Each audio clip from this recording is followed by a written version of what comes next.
With the presidential election around the corner, there's a big concern tonight about election security legislation. Lawmakers started to get the ball rolling before they returned to their districts for August recess, but ultimately those efforts were blocked in the Senate. Our Washington, D.C. Bureau reporter Samantha-Jo is joining us live now with a closer look at what it will take to get some legislation passed. Well, Tammy, a major concern from Republicans has been that this legislation really gives over way too much power to the federal government to regulate elections. And in order to satisfy this group, experts say that lawmakers need to go back and rework existing provisions.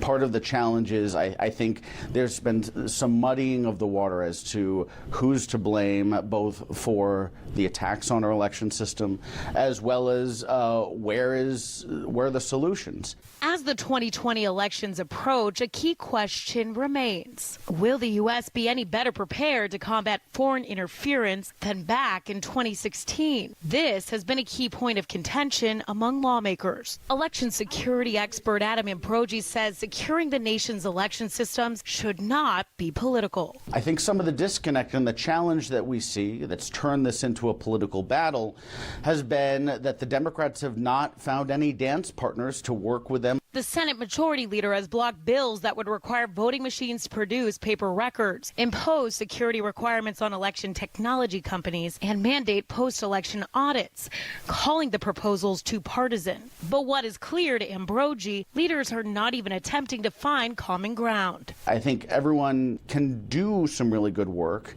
if they talk to Senate Majority Leader McConnell and they say, let's figure out a way to sit down with Democrats, find pieces of bills that we like, find pieces of bills that they like, and push this thing through committee. Until lawmakers are able to come together and hammer out their differences, experts say they're just going through the motions. If you say they're partisan, why are they partisan and what needs to be fixed to make them more acceptable? Pass it quickly. We don't have a ton of time. Action on this going to have to wait until September when lawmakers return from their August recess.